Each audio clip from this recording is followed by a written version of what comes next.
16 जिलों की 59 सीटों पर मतदान हुआ।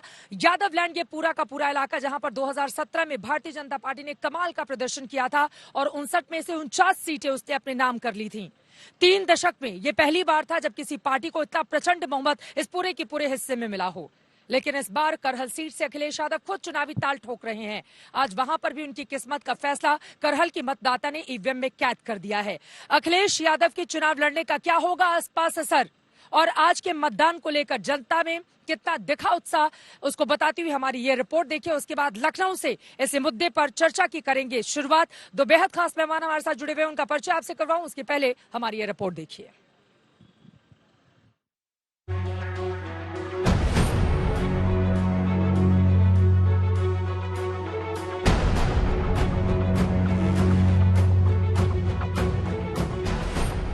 कहने के लिए तो तीसरे चरण के रण में कई वीआईपी चेहरों की किस्मत दांव पर है। केंद्रीय मंत्री से लेकर मुख्यमंत्री पद के उम्मीदवार का चेहरा दांव पर है, लेकिन सही मायने में तीसरे चरण में साख की भी लड़ाई है, नाक की भी लड़ाई है और थाक की भी लड़ाई है, क्योंकि तीसरे चरण में यादव लैंड की जंग है। यादव लैंड क्यों कहा जा रहा है, उसे इस तरह से समझिए कि तीसरे चरण में 16 जिलों की जिन 59 सीटों पर जंग है, इनमें से 7 जिले ऐसे हैं जिन्हें समाजवादी पार्टी का कभी गढ़ माना जाता था। ये जिले हैं फिरोजाबाद, एटा, कासगंज, मैनपुरी, कन्नौज, इटावा और औरैया। सबसे पहले बात मैनपुरी की। मैनपुरी की करहल सीट से अखिलेश यादव समाजवादी पार्टी के प्रत्याशी हैं और अखिलेश के सामने केंद्रीय राज्य मंत्री एसपी सिंह बघेल बीजेपी के प्रत्याशी हैं। समाजवादी पार्टी इस सीट को सुरक्षित सीट मानती रही है, क्योंकि करीब 3,71,000 मतदाताओं में 1,25,000 से ज्यादा मतदाता यादव हैं। बीजेपी पूरा दम लगाए हुए है कि अखिलेश को उनके गढ़ में मात दी जाए। लोगों ने ये चुनाव अपने हाथ में ले लिया है, अब मेरे हाथ से निकल गया है। लोगों ने कहा सब एसपी सिंह बघेल बन गए हैं, क्योंकि वो कहते हैं बारूद तो थे, तोप नहीं मिली थी, तो तोप मिल गई है। तो तोप कुछ नहीं होती, लोहा होती है, वो दिशा और दशा तय करती है। तो निशाना बिल्कुल सही लग रहा है और जनता को अपने 50 साल के उत्पीड़न का एक अवसर मिला है। मुझे लगता है वो खो नहीं रहे। मुझे तो एक गांव में एक व्यक्ति ने ये कहा कि अगर आज हम अखिलेश यादव को हरा देंगे तो 20 साल बाद हमारे नाती कहेंगे कि जो सेफई का किला गिरा था तो हमारे बाबा ने भी कुछ ईंटें उखाड़ी थी। और अगर हम ऐसा नहीं कर पाए तो 20 साल बाद भी हमको ये गाली मिलेंगी जब किसी लड़की का दुपट्टा छिनेगा, प्लॉट पे कब्जा होगा या किसी का अपहरण होगा कि 2022 में आपने कमजोरी दिखाई, इसकी वजह से ये हमें वसीयत में आप आतंक भी देके जा रहे हैं। करहल तो एक किनारा है। अखिलेश यादव को चुनाव का लंबा दरिया पार कर दूसरी ओर जाना है और ये चुनावी यात्रा आसान नहीं रहने वाली है। बीजेपी तमंचावाद, परिवारवाद से लेकर आतंकवाद तक समाजवादी पार्टी की राह मुश्किल करने में लगी है। पहले आतंक को संरक्षण दिया हो, अपराधियों को संरक्षण दिया हो, अहमदाबाद बम धमाकों से सीधे तार पर समाजवादी पार्टी के जुड़े हों, आखिरकार आतंकी परिवार का समाजवादी पार्टी का कनेक्शन क्या है? अखिलेश यादव जी की बोलती बंद क्यों है? क्योंकि आतंकियों के अब्बाजान समाजवादी के भाईजान। तो यूं समझिए कि यादव लैंड की जंग एक तरफ से माइंड गेम की लड़ाई है। करहल के बाद बात दूसरी हॉट सीट की, जो है इटावा में ही जसवंत नगर। यहाँ से शिवपाल यादव चुनावी समर में हैं और उन्हें टक्कर देने के लिए बीजेपी ने विवेक शाक्य को मैदान में उतारा है। समाजवादी पार्टी को पूरा भरोसा है कि अखिलेश और शिवपाल दोनों बड़े अंतर से करहल और जसवंत नगर में जीत दर्ज करेंगे। अखिलेश सरकार हो रहा खूब। अरे अखिलेश जीते 1 लाख रुपया, 1 लाख वोट, 1 लाख वोट से 1 लाख वोट। चुनाव समाजवादी पार्टी के पक्ष 59 में 59 सीटें जीतेंगे। आप देख लीजिए, हाथरस से लेके कानपुर देहात तक हाथरस तीनों सीटें जीत रहे। कासगंज, एटा, फरुखाबाद, कन्नौज, मैनपुरी, फिरोजाबाद, इटावा, औरैया, कानपुर देहात, इन 10 जिलों में बीजेपी जो है it is going to lose every seat. दावे तो अपने हैं ही, मगर बताना ये भी जरूरी है कि कहने के लिए भले ही यादव लैंड है, मगर सच्चाई ये है कि 2017 के चुनाव में यहाँ से समाजवादी पार्टी का सफाया हो गया था।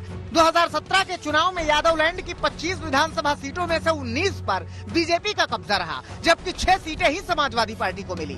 बात अगर तीसरे चरण की हो तो भी आंकड़े बीजेपी के पक्ष में ही हैं। 2017 में तीसरे चरण में बीजेपी ने 59 में 49 सीटें जीती। समाजवादी पार्टी के हिस्से 8 सीटें आईं और कांग्रेस ने 1 और बीएसपी ने सिर्फ 1 सीट जीती थी। यूपी चुनाव में अभी तो सिर्फ 3 मोर्चे निपटे हैं। अभी तो 4 चरणों का चुनाव बाकी है। अभी कई और झांकियां बाकी हैं। अभी और लड़ाई बाकी है। मगर देखना दिलचस्प होगा कि यादवलैंड की जंग 2017 में हारने वाली समाजवादी पार्टी क्या वापसी करेगी या बीजेपी अपना प्रदर्शन दोहराएगी। सफाई से मौसमी सिंह, अर्पिता आर्या, अभिषेक मिश्रा के साथ कुमार अभिषेक, करहल, आज तक। 2012 में इसी सीट पर आपको बताते चले, इस पूरे के पूरे बेल्ट में समाजवादी पार्टी ने 37 सीटों पर विजय हासिल की थी, लेकिन 2017 आते आते वो पूरी तरह से सिमटकर 8 पर आ जाती है। और यकीनन भारतीय जनता पार्टी ने 49 सीटें जीतकर 59 में थे कामयाबी की वो लकीर खींची जिसके आसपास भी पहुंचना किसी के लिए भी काफी ज्यादा मुश्किल होगा। इसी पर चर्चा करने के लिए 2 खास मेहमान जुड़े हुए हैं। उनका परिचय कराते हुए हमारे साथ विजय उपाध्याय जी, वरिष्ठ पत्रकार, जुड़ चुके हैं। स्वागत है साहब का। हेमंत तिवारी जी भी हमारे साथ मौजूद हैं, आपका भी स्वागत है साहब। हेमंत जी, सबसे पहले आपसे शुरुआत करते हुए, मैनपुरी में 35% यादव मतदाता हैं। करहल सीट की अगर मैं सिर्फ बात करूं तो वहां पर 1.25 लाख से ज्यादा यानी कि तकरीबन करहल के कुल में से 38% यादव वोट बैंक है। और 1980 से लगातार सिर्फ 2 चुनाव छोड़ दे तो वहां पर कोई समाजवादी सोच का ही या उसी विचारधारा का व्यक्ति जीतता रहा है, खासतौर से यादव। तो इस बार एसपी सिंह बघेल को खड़ा करके बीजेपी जितनी बड़ी चुनौती देने की कोशिश कर रही थी, क्या उसमें कामयाबी उसको मिली है? और मुद्दा आज के इस मतदान का सबसे बड़ा आपको क्या नजर आया है? देखिए, एक बात तो जान लीजिए, बहुत साफ है कि अगर बहुत सेफ सीट नहीं होती तो अखिलेश यादव वहां नहीं जाते, लेकिन उससे ज्यादा जरूरी उनका वहां इसलिए जाना था क्योंकि यादव लैंड में जिस तरीके का डेंट 2014 के पार्लियामेंट्री इलेक्शन में, 2017 के असेंबली इलेक्शन में और 2019 के उस लोकसभा चुनाव में, जहां इसी मैनपुरी में पहली बार 2 दशक बाद मायावती, मुलायम सिंह और अखिलेश यादव एक साथ नमूदार हुए। बिल्कुल, दोनों दलों चुनावी रैली की थी वहां पर बड़ी, एक डेडली कॉम्बिनेशन था। बिल्कुल। लेकिन आप देखिए, जनता का रुख 2019 के पार्लियामेंट्री इलेक्शन में अगर आप देखें तो जहां जसवंत नगर से समाजवादी पार्टी 67,000 की लीड लेती है, वहीं सेगमेंट वाइज अगर आप वो डिफरेंस देखें, मार्जिन देखें तो 46-4800 की कुल मार्जिन इस करहल से मिली थी। इसलिए एकदम से मान लेना और ये मान लेना कि यादव जाति का वहाँ डोमिनेंस है तो उनको पूरा मिलेगा, ये बहुत स्वाभाविक नहीं है। ठीक है, लेकिन करहल, विजय जी सीधे आपके पास आते हुए, करहल जो लगातार समाजवादी पार्टी का गढ़ 2002 अगर हम छोड़ दे तो वहां पर लगातार अब सपा का ही उम्मीदवार या उससे जुड़े हुए लोग जीतते रहे हैं। मैनपुरी जब 2019 में भी प्रधानमंत्री नरेंद्र मोदी की लहर चली थी, उस समय भी मैनपुरी सीट मुलायम सिंह यादव बड़ी मार्जिन से जीत जाते हैं। ऐसे में इस बार चूंकि एसपी सिंह बघेल उन्हीं के पुराने सिपहसालार हैं, जिनको चुनावी मैदान में जो पीछे की सारी बात जानते हैं, तो उनके जरिए क्या आपको लग रहा है कि बड़ा डेंट पहुंचा पाई है या फिर माहौल जो समाजवादी पार्टी दावा कर रही है वैसा ही नजर आ रहा है? देखिए, समाजवादी पार्टी का दावा अपनी जगह है, लेकिन करहल में एसपी सिंह बघेल का उतरना अति पिछड़े वोटों की जो गोलबंदी करने की बीजेपी की कोशिश है, क्योंकि उसे थोड़ा अपर कास्ट से वहां सपोर्ट मिलने की उम्मीद है। खास तौर पे मैनपुरी में क्षत्रिय समुदाय काफी प्रभावशाली है यादवों के बाद, तो क्षत्रिय समुदाय की वहां पे जिला पंचायत अध्यक्ष भी बना के रखा है भाजपा ने। और पहली बार ऐसा हुआ जिला पंचायत के चुनाव में कि जिला पंचायत अध्यक्ष जो है भाजपा का बना। तो ये वहाँ एक महिला है, इसीलिए एसपी बघेल को वहां से उतारा गया है। वो खुद दलित जात से हैं और अति पिछड़े समुदाय और दलितों के साथ उनका कॉम्बिनेशन। और सबसे इम्पोर्टेंट बात यह है कि बीएसपी का प्रत्याशी भी नहीं है वहाँ, बिल्कुल, और कांग्रेस का प्रत्याशी नहीं है। बिल्कुल, हाँ, बीएसपी का प्रत्याशी है, लेकिन उस तरीके का बीएसपी ने कैंपेन वहाँ उस अच्छे से नहीं किया है। तो ये आमने सामने की लड़ाई है जिसमें केक वॉक नहीं है, आमने सामने की लड़ाई है। लेकिन हेमंत जी, सीधा से सवाल है, बात सिर्फ करहल की ही नहीं है, क्योंकि पूरे के पूरे उस यादव लैंड जिसको हम कह रहे हैं और बुंदेलखंड का भी वो इलाका जहां पर आज वोटिंग पड़ी है, वोट प्रतिशत का ज्यादा नहीं होना, क्योंकि माना जा रहा था बढ़ चढ़ कर लोग बाहर निकलेंगे और इस चुनावी प्रक्रिया का हिस्सा बनेंगे, लेकिन सुस्त मतदान की प्रक्रिया आज सुबह से ही देखने को मिली है। इसका इशारा क्या समझा जाए? देखिए चित्रा, हम लोग आमतौर पे मान के चलते हैं कि अगर मतदान हैवी होता है, टर्नआउट ज्यादा होता है, तो ये टर्नआउट बदलाव के लिए होता है। टर्नआउट ज्यादा नहीं हुआ है, ये एक काज ऑफ वरी हो सकता है अखिलेश यादव के लिए, जो लगातार ये कह रहे हैं कि ये चुनाव हम नहीं, ये चुनाव जनता लड़ रही है। जनता अगर लड़ेगी तो निश्चित रूप से उसका उत्साह ज्यादा होगा, वोट परसेंटेज ज्यादा होगा। एक बात जान लीजिए, स्थितियां 2017 जैसी नहीं है। भाजपा की टॉप लीडरशिप को ही पता है, इसी के हिसाब से स्ट्रेटजी उन्होंने बनाई, लेकिन इतनी भी खराब नहीं है कि जनता चुनाव लड़ रही हो। देखिए, इशूज लोकली हैं। एक एंटी इनकम्बेंसी शब्द तो बहुत परफेक्ट नहीं होगा, लेकिन जो 5 साल की सरकार रही उससे स्थानीय स्तर पर जो नाराजगी है उसका एक लेवल, और वही भारतीय जनता पार्टी का नुकसान है। ध्यान रखिएगा, अखिलेश यादव ने पिछले 5 साल में कितने आंदोलन किए, कहाँ निकले? क्या अखिलेश यादव एक बार भी कोरोना काल में जनता के बीच में गए? नहीं गए।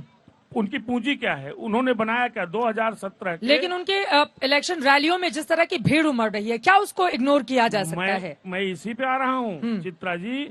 इलेक्शन रैलियों में भीड़, देखिए, भीड़ हमेशा वोट में ट्रांसलेट हो ये जरूरी नहीं। और आपको बता दूं, वो एक परसेप्शन बनाने में कामयाब रहे जरूर कि विद इन अपोजिशन वो सीधे फाइट दे रहे हैं। और इसमें कोई शक नहीं कि 1991 में जो कल्याण सिंह का चुनाव हुआ था, उसके बाद उत्तर प्रदेश में पहली बार बाइपोलर चुनाव देखा जा रहा है, और इसका श्रेय अखिलेश यादव को जाता है। पर पूंजी जानिए उनकी क्या है? उनकी पूंजी वही है, अतिरिक्त पूंजी, जो जनता की नाराजगी योगी आदित्यनाथ सरकार से है।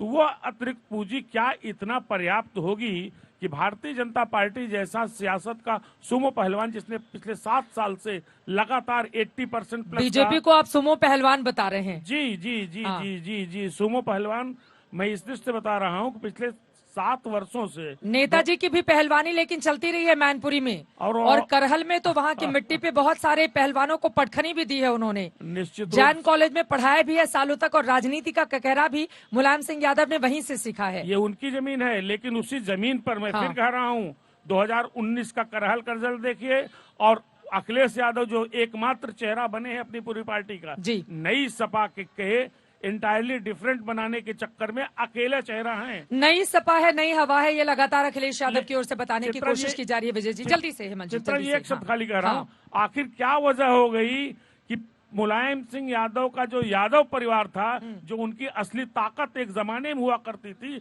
उस परिवार को करहल में इकट्ठा करने की जरूरत शायद इसीलिए पड़ी क्योंकि ये नई सपा अकेले चेहरे की स्वीकारोक्ति शायद उस बेल्ट में उतनी नहीं है। ठीक है विजय जी, जल्दी से एक आपकी टिप्पणी। ये नई सपा नई हवा, ये हवा किस ओर चल रही है? लखनऊ में भी इस वक्त ठंडी ठंडी हवा चल रही है, और सुबह बनारस शाम अवध कहा जाता है। विजय जी, सुबह बनारस में तो अभी मतदान बाकी है, 7वें चरण में होगा, लेकिन शाम अवध, यहाँ की फिजा क्या कहते हैं? यहाँ पर भी 23 तारीख को वोटिंग होगी। देखिए, शाम अवध में जबरदस्त रौनक है और लोग बहुत उत्साहित हैं यहाँ, चूंकि 23 को मतदान होने वाला है। शायद यहाँ शहरी इलाके में टर्नआउट ज्यादा होगा, शहरी इलाके का मतदाता बहुत कम निकलता है वोटिंग के लिए, आज ये मुझे दिख लगता गया है। लेकिन लखनऊ में शायद लोग ज्यादा निकलेंगे, हालांकि लखनऊ का रिकॉर्ड अच्छा नहीं है। लेकिन जहां तक करहल की बात है और नई सपा की बात है, अखिलेश यादव जी ने 2012 में खुद को ट्रांसफॉर्म किया था, पूरी पार्टी को ट्रांसफॉर्म करने की कोशिश की थी, और 2022 में भी उन्होंने एक नए प्रयोग के जरिए, जो अमित शाह जी का फार्मूला था, सभी जातियों को साथ लेकर और चुनाव अभियान शुरू करना, अखिलेश ने भी वही कोशिश की है।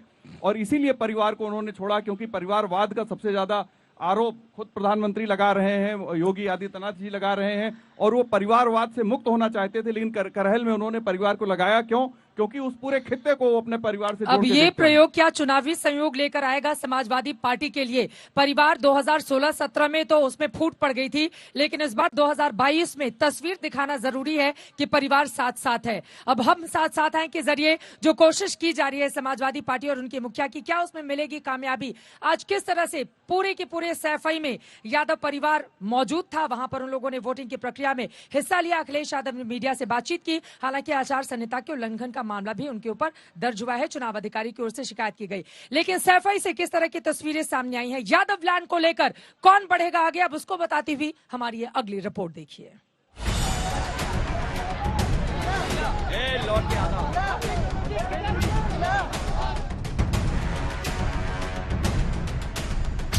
सियासत में कोई भी तस्वीर यूं ही नहीं होती, हर तस्वीर में संदेश छिपे होते हैं। इन तस्वीरों को ही ले लीजिए, एक तरफ धर्मेंद्र यादव, दूसरी तरफ अक्षय यादव, बीच में डिंपल और अखिलेश। ऐन मतदान के दिन मुलायम परिवार की नई पीढ़ी एक साथ, एक फ्रेम में दिखी और ये संदेश देने की कोशिश हुई कि यादवलैंड में घर की जमीन वापस पाने की कैसी जद्दोजहद हो रही है। सैफई में मतदान करने अखिलेश आए तो ये फैमिली फोटो सेशन भी हुआ और कार्यकर्ताओं का जोशाई भी दिखा। इस आर पार की लड़ाई में अखिलेश के सामने बड़ी चुनौती है। पोलिंग बूथ पे पहुंचते हुए यहाँ पे आप देखिए अखिलेश यादव पहुंच गए हैं। ये वो वक्त है जब राम गोपाल यादव और शिवपाल पहले से ही जो है यहाँ पे वोट डाल चुके हैं और अब अखिलेश यादव यहाँ पे आप देख रहे हैं धर्मेंद्र यादव भी नजर आ रहे हैं। पूरा यादव परिवार यहाँ पे ये स्कूल है जहाँ अभिनव स्कूल जहाँ पे डालता है हर साल हर बार। और डिम्पल यादव नजर आ रही है फ्रेम में, डिम्पल के साथ यहाँ पे अखिलेश फ्रेम में नजर आते हुए यहाँ पे वोट डालने के लिए। अब तक मीडिया के कैमरों से ओझल रहा मुलायम परिवार यादवलैंड के मोर्चे पर पूरी तरह मुस्तैद दिखा। अखिलेश के साथ भाइयों की ये तस्वीर, मुलायम का आशीर्वाद लेते शिवपाल यादव की ये तस्वीर और 2 दिनों से लगातार अखिलेश के साथ दिख रहे छोटे चाचा की एक और तस्वीर। मुलायम परिवार एकजुटता प्रदर्शन का भरपूर संदेश दे रहा है। अखिलेश यादव भी जीत का दम भर रहे हैं। उन्हें भरोसा है कि इस बार यूपी में बदलाव होगा। 10 मार्च को साइकिल की सरकार बनने जा रही है और उत्तर प्रदेश से बाबा मुख्यमंत्री जी की विदाई होने जा रही है। एक परिवार वाला ही ये समझ सकता है उसकी परिवार के लिए जिम्मेदारी क्या है। एक परिवार वाला यही समझ सकता है कि महंगाई का असर उसके परिवार पर क्या पड़ता है। अरे हमारे बाबा मुख्यमंत्री क्या लेना देना है सिलेंडर महंगा हो जाए। डिम्पल यादव को भी भरोसा है कि इस बार समाजवादी पार्टी का परचम बुलंद होगा। और मैं समझती हूँ लेकिन उत्तर प्रदेश की जनता अब जागरूक हो चुकी है और पहले और दूसरे फेज में वोटिंग अच्छी हुई। आप देखेंगे तीसरा फेज भी समाजवादी पार्टी के लिए बहुत ही अच्छे रिजल्ट्स लेके आएगा। समाजवादी पार्टी इस बार बहुत सारे लोगों को लेकर साथ चली है और हमने अलग अलग रंगों का गुलदस्ता सजाया है और सब अपना काम कर रहे हैं। जसवंत नगर से ही समाजवादी पार्टी के उम्मीदवार और अखिलेश यादव के चाचा शिवपाल यादव भी यही संदेश दे रहे हैं कि हम साथ हैं और सिर्फ जीत की बात है। हम पूरी तरह से हम दोनों और पूरे गठबंधन में दिल से साथ हैं। तो केवल हमारा है भारतीय जनता पार्टी हटे, अखिलेश यादव उत्तर प्रदेश के मुख्यमंत्री बने। वो तीसरे चरण ने अब तो बिल्कुल तय कर दिया है कि अखिलेश यादव को कोई रोक नहीं सकता है मुख्यमंत्री बनने से। यूपी की राजनीति में मुलायम का परिवार हमेशा से ही मुद्दा रहा है। ये परिवार अखिलेश की ताकत है तो इसी परिवार के चलते उन पर परिवारवाद का आरोप भी लगता रहा है और इस बार तो बीजेपी परिवार में दरार तलाशने का आखिरी वक्त तक इंतजार करती रही और पहला मौका मिलते ही टारगेट पर ले लिया।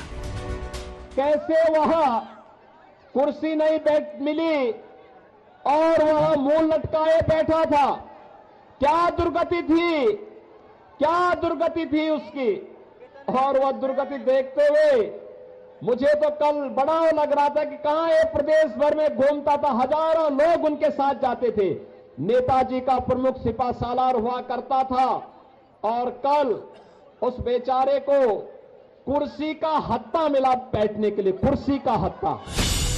राजनीति में संदेश की बड़ी अहमियत होती है। शिवपाल यादव पर योगी का ये तंज भी बेमतलब नहीं है, लेकिन लगता है कि इस बार अखिलेश ने परिवार को लेकर होने वाले हमलों से बचाव का इंतजाम कर रखा है। उधर परिवार पर वार हुआ तो आज अखिलेश ने ये दिखाया कि एकता की ईंट कच्ची नहीं है। उनका परिवार एक साथ है और जीत के लिए तैयार है। मौसमी सिंह और अभिषेक मिश्रा के साथ राहुल श्रीवास्तव, सैफई आज तक।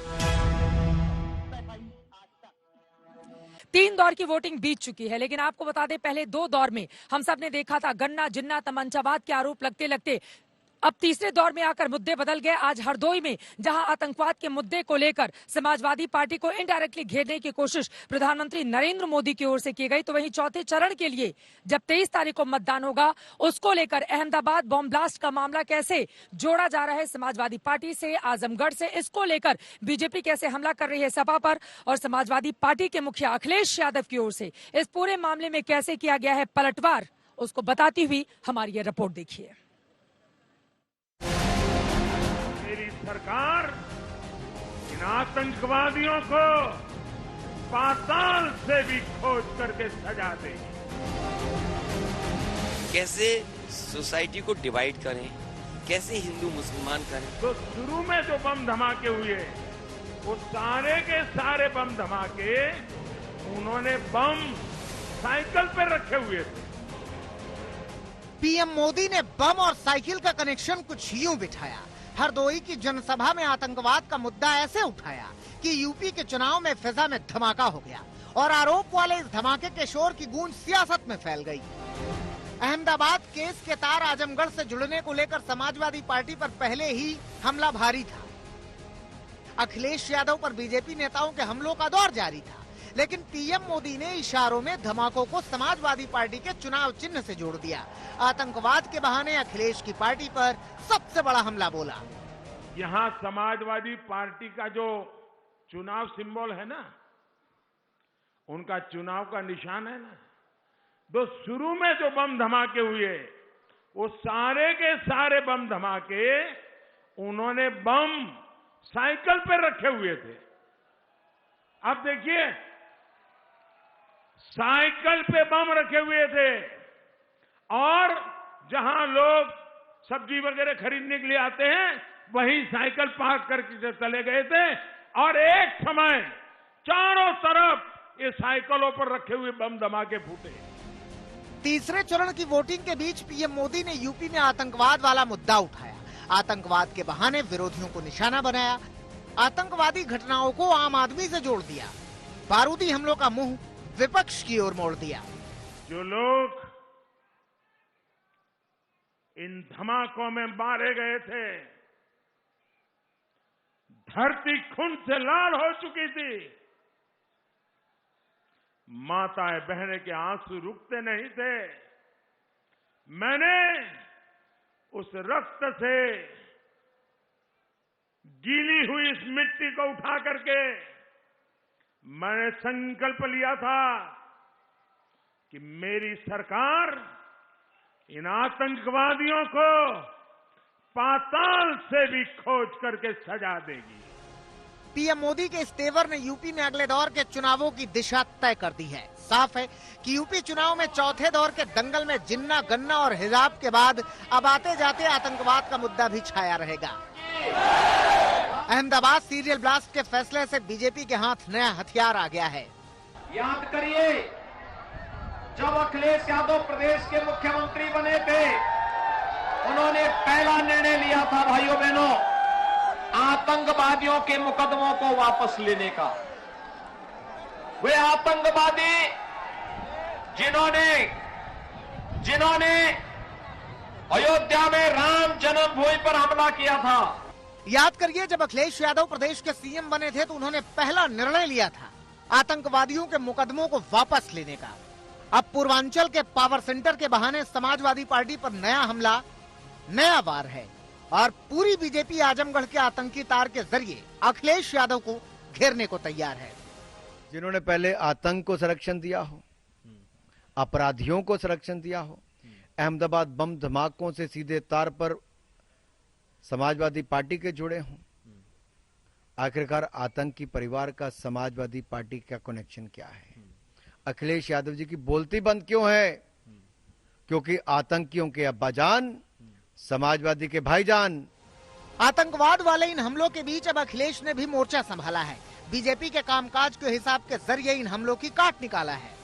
हमेशा जैसे ही चुनाव आता है वो उनका तरीका है काम करने का कि कैसे सोसाइटी को डिवाइड करें, कैसे हिंदू मुसलमान करें। हर पुरानी नई चीज या सदियों पुरानी चीजों को उखाड़ करके लाएंगे और जनता के सामने रखेंगे। लेकिन आज नौजवान जागरूक है, आज नौजवान नौकरी रोजगार चाहता है। कोविड के समय पे उन्होंने संकट देखा है, परेशानी देखी है कि उन्हें अस्पताल नहीं मिला, दवाई नहीं मिली, बिस्तर नहीं मिला और ऑक्सीजन ही सरकार नहीं दे पाई। आप किसान की मदद नहीं कर रहे हैं जब उनकी भाषा कोई सुनना नहीं चाहता। जो उनकी भाषा है वो क्या भाषा है, क्या शब्दों का इस्तेमाल कर रहे हैं? क्या ये चुनाव जो भाषा जो शब्द इस्तेमाल कर रहे हैं उसका चुनाव है? चुनाव उत्तर प्रदेश का इसलिए है कि आपने जनता को जो वादे किए थे, जो किसान को कहा कि आय दोगुनी हो जाएगी, आप आय दोगुनी नहीं कर पाए। आप किसानों का धान नहीं खरीद पाए, लूट हो गई धान में। आप किसानों को खाद और डीएपी समय पर नहीं दे पाए, बोरी में चोरी हो गई। तो ये जो सवाल हैं, इनका जवाब भारतीय जनता पार्टी पे नहीं है। अहमदाबाद ब्लास्ट का एक दोषी उत्तर प्रदेश के आजमगढ़ जिले का है, जहां 7 मार्च को आखिरी दौर में मतदान है। ऐसे में साफ है कि आतंकवाद को लेकर यूपी में छिड़ी जंग आखिरी चरण तक जाएगी। सवाल है कि क्या आरोपों वाली ये जंग चुनाव में अपना असर दिखाएगी। मैनपुरी से मौसमी सिंह, सैफई से राहुल श्रीवास्तव और लखनऊ से समर्थ श्रीवास्तव के साथ आज तक ब्यूरो। अब चौथे चरण के मतदान के लिए आतंकवाद को बड़ा मुद्दा बनाने की कोशिश बीजेपी की ओर से की गई है। चौथे दौर में इस लखनऊ में भी वोट पड़ेंगे। सीतापुर, हरदोई, ये तमाम वो इलाके हैं जहां पर वोटिंग होगी। बांदा के अलावा भी रायबरेली, जिसको साधने की कोशिश प्रधानमंत्री नरेंद्र मोदी, योगी आदित्यनाथ की ओर से भी की गई है, इसमें मिलेगी कामयाबी। आतंकवाद को लेकर अहमदाबाद का हेमंत जी ये मुद्दा, लेकिन जिस तरह से सजा का ऐलान हुआ उसके बाद इस मुद्दे को लेकर बीजेपी सीधे समाजवादी पार्टी पर हमलावर है। और आज तो पीएम मोदी ने खुद चुन चुनकर हमला किया और साइकिल को भी इनडायरेक्टली उन्होंने जोड़ दिया है इस ब्लास्ट से। किस तरह से देख रहे हैं? इनडायरेक्टली का एक तरीके से डायरेक्टली ही जोड़ दिया है। एक बात जानिएगा, यही अस्त्र रहा है जिसका इस्तेमाल करके 2014 में अखिलेश यादव के सत्ता में रहने के बावजूद भारतीय जनता पार्टी ने समाजवादी पार्टी का गढ़ तोड़ा है, उसको हाशिए पे ला दिया है। एक तो मुस्लिम परस्ती, यादववाद और परिवारवाद। अखिलेश यादव ने इस बार अपने आप को एकदम अलहदा बनाते हुए इन सारे विषयों से अलग करने की कोशिश की। आप देखिएगा, एक उनसे थोड़ी चूक हो गई थी, ये डेलिबरेटली नहीं था, जिन्ना वाली बात जो थी। लेकिन आज जब अखिलेश एक बार उन्होंने बोला, 1000 बार बीजेपी के लोगों ने बोला जिन्ना, बिल्कुल। हाँ। आप उनको छेड़ोगे तो ये चढ़ लेंगे क्योंकि इनका फंडा है। अभी आप तो उनके ट्रैप में फंसे ही क्यों? उनको क्यों बोलना था? वो ट्रैप में फंस जाएंगे तो दिक्कत होगी। अभी आज क्या हुआ, अखिलेश यादव से सवाल जो पत्रकार है उन्होंने किया, अखिलेश यादव ने सवाल अनसुना कर दिया। सारे पत्रकारों ने उनकी वोटिंग के बाद जो उनसे सवाल जवाब किए उसमें एक सवाल ये भी था, अखिलेश यादव ने इग्नोर कर दिया। अखिलेश यादव इस बार बहुत मैच्योर्ड पॉलिटिशियन की तरह बिहेव कर रहे हैं। क्या विजय जी मैच्योर पॉलिटिशियन की तरह बिहेव कर रहे हैं? और इसी वजह से चूंकि 3 दौर का मतदान हो चुका है और सपा का जो घोषित उम्मीदवारों के 159 जिन्होंने अपनी किस्मत आजमा ली है, ईवीएम में कैद हो चुके हैं। 12 यादव खड़ा किए, जो बार बार यादवों को लेकर आगे बढ़ने की बात कही जा रही थी। 9 ब्राह्मण, 52 गैर यादव ओबीसी और 31 मुस्लिमों को टिकट दिया। तो एक तरफ ये जो तुष्टीकरण के आरोप उनके ऊपर लगते थे, मुसलमानों को आगे बढ़ाने के उनके जो प्रत्याशी थे वो कम दिए। 159 में से सिर्फ 12 उम्मीदवारों को ही मैदान में उतारा। तो इसके जरिए जो मैसेज वो देना चाहते थे, क्या उसमें कामयाबी मिल पाई है अखिलेश यादव को? देखिए, ये पूरी संरचना चेंज की उन्होंने समाजवादी पार्टी की। हाँ। और महान दल से समझौता किया, जनवादी से किया, सोहेल देव भारतीय समाज पार्टी से किया, केशव देव मौर्य शाह के वोटरों का बड़ा चेहरा। बिल्कुल, वो महान दल उन्हीं का है, केशव देव मौर्य जी का ही है। तो ये जो पूरा बुके बनाने की उन्होंने कोशिश की, ये एक्चुअली यही प्रयोग अमित शाह जी ने 2014 में किया था और जिसके सहारे उत्तर प्रदेश में 73 सीटें लोकसभा की, फिर 325 सीटें विधानसभा की और फिर 64 सीटें लोकसभा की वो ले आ पाए। जब सारा गठबंधन एक साथ था लोकसभा में, फिर भी बीजेपी 51% वोट पा सकी। हाँ। दरअसल पूरा सिनेरियो में जब आप एक जाति के साथ खड़े होते हैं तो बाकी जातियां आपसे अलग हो जाती हैं। बिल्कुल। और इस सच्चाई को अखिलेश यादव जी अच्छे से समझ गए हैं और भारतीय जनता पार्टी ने उनकी इस कमजोरी पर जो बढ़त बना के रखी थी, इस चुनाव में अखिलेश ज्यादा परिपक्वता से, जो आप मेच्योरिटी की सवाल आप कर रही हैं, उन्होंने दिखाने की कोशिश की। घोषणा पत्र अपना बहुत ही अट्रैक्टिव बनाया, बहुत सधे हुए राजनेता के तौर पे, एक परिपक्व राजनेता के तौर पे वो बातें रखने की कोशिश कर रहे हैं। ये ठीक बात है कि कुछ बातें उनके द्वारा ऐसी निकल गई जिसपे बहस हो गई, जिसे बीजेपी ने उस पे खूब जम के खेला है। बिल्कुल। लेकिन इसके बावजूद अखिलेश बहुत ही अलर्ट हैं। बट मुद्दा तो अखिलेश जी ने ही दिया ना, बीजेपी को खेलने के लिए मुद्दा तो अखिलेश जी ने दिया। वक्त हमारे पास कम है, आप दोनों का बहुत शुक्रिया। यूपी चुनाव को लेकर लगातार हम बातचीत कर रहे थे। उत्तर प्रदेश की राजनीति बेहद दिलचस्प है। 3 चरणों का मतदान हो चुका है, 4 दौर की वोटिंग अभी बाकी है, जिस पर लगातार आज तक की नजर रहेगी और 10 तारीख को सबसे तेज नतीजे भी आप हमारे साथ देखने वाले हैं। लेकिन अब जरा आपको यूपी से लेकर चलते हैं पंजाब में 117 सीटों के लिए मतदान संपन्न हो चुका है। बढ़ चढ़कर प्रत्याशियों ने भी एक तरफ मतदान का प्रयोग करते हुए अपने कॉन्फिडेंस को दिखाने की कोशिश की, तो वोटर्स में भी गजब का उत्साह दिखा। 5 ध्रुवीय व्यवस्था इस बार नजर आ रही है। एक तरफ जहां आम आदमी पार्टी कांग्रेस पार्टी को चुनौती देने की कोशिश कर रही है, शिरोमणि अकाली दल वहां पर बीएसपी के साथ अपने आप को मजबूती देने में लगी हुई है, तो कैप्टन अमरिंदर के सहारे बीजेपी कमल के फूल को वहां पर खिलाना चाहती है। अब किसको वहां पर जीत मिलेगी, 10 मार्च को होगा इसका फैसला। लेकिन आज पंजाब की राजनीति में क्या कुछ हुआ है, कैसे वहां पर मतदाताओं ने लोकतंत्र के सबसे बड़े पर्व में हिस्सा लिया, उसको बताती हुई यह रिपोर्ट।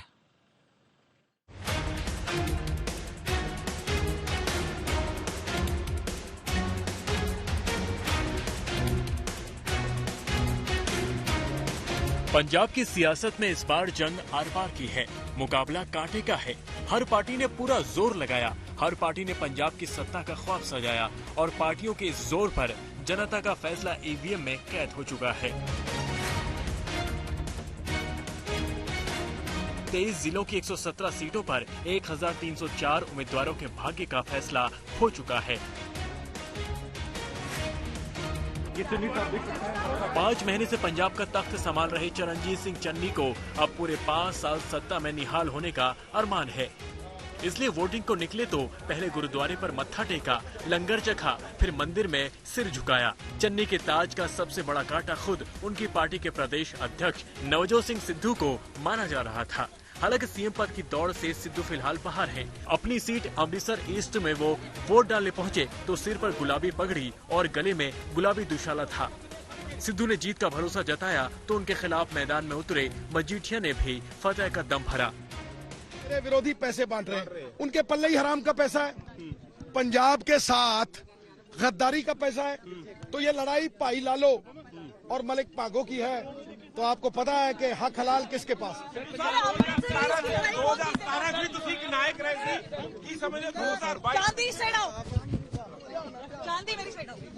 ये आपको पता लग जाएगा कि नायक जीतेगा या खलनायक जीतेगा। आम आदमी के सीएम कैंडिडेट भगवंत मान ने इस बड़े दिन की शुरुआत गुरुद्वारे में मत्था टेक कर की। वोट डालने के बाद भगवंत सिंह मान ने वही संदेश दोहराया जो कल उनके आलाकमान केजरीवाल ने दिया था कि जो वोटर कार्ड है, भगत सिंह, राजगुरु, सुखदेव जी, उनके जैसे हजारों योद्धाओं ने अपनी जान की कुर्बानी देकर हमें ये वोटर कार्ड लेके दिया है। इसको किसी लालच में या किसी दबाव में आकर किसी को पकड़ाना नहीं है। अपनी मर्जी से वोट करो, जिसको मर्जी वोट करो। इस चुनाव में सबसे बुजुर्ग उम्मीदवार के तौर पर 94 बरस के दिग्गज प्रकाश सिंह बादल भी मैदान में हैं। बादल लांबी सीट पर वोट डालने पहुंचे तो मीडिया कैमरों के सामने जीत के भरोसे की भरपूर नुमाइश की। पंजाब वोट युद्ध में सारे योद्धा अपने अपने मोर्चे पर उतरे। कांग्रेस से बगावत करके कैप्टन अमरिंदर इस बार बीजेपी के साथ मिलकर सत्ता की लड़ाई लड़ रहे हैं। अमरिंदर ने अपनी सीट पटियाला में वोट डाला। सुखबीर सिंह बादल, उनकी पत्नी हरसिमरत कौर पार्टी से खफा बैठे। पंजाब कांग्रेस के पूर्व अध्यक्ष सुनील जाखड़ और बीजेपी के प्रदेश अध्यक्ष अश्विनी शर्मा भी अपना वोट डालने पहुंचे। सबका दावा यही है कि जीत उन्हीं की होगी। We are sweeping Patiala. Where is the मुश्किल? कैप्टन साहब, नवजोत सिंह सिद्धू ने वोट डाला और ये कहा कि बदलाव के लिए वोट डाला है। किसके लिए बदलाव? वो तो बदलाव कितने सालों से कर रहा है, पता नहीं क्या बदलाव की बात करता है। कोई सिद्धू प्रोग्राम लगाना चाहता है, पता नहीं क्या प्रोग्राम है उसका पंजाब में। कितनी बड़ी चुनौती इस बार के इलेक्शन का? Not much. I think elections have gone very well, and I think हम जीतेंगे। और क्या है? बहुत बढ़िया इलेक्शन चल रहा है। बहुत strong wave Akali Dal BSP की चल रही है और इसलिए आप देखेंगे सब बहुत एक्सेप्शनल रिजल्ट्स। सरकार अकाली दल बीजेपी 100% के साथ मिल सकती है बाद में? नहीं, हमारी तो अकाली दल बीएसपी के साथ है। क्या लगता है कि पूरे आएंगे, नंबर पूरे आएंगे 100%। और जिसमें खालिस्तान का मुद्दा या और मैं अभी कमेंट नहीं कर सकता क्योंकि ये इलेक्शन कोड की वायलेशन होगा अभी।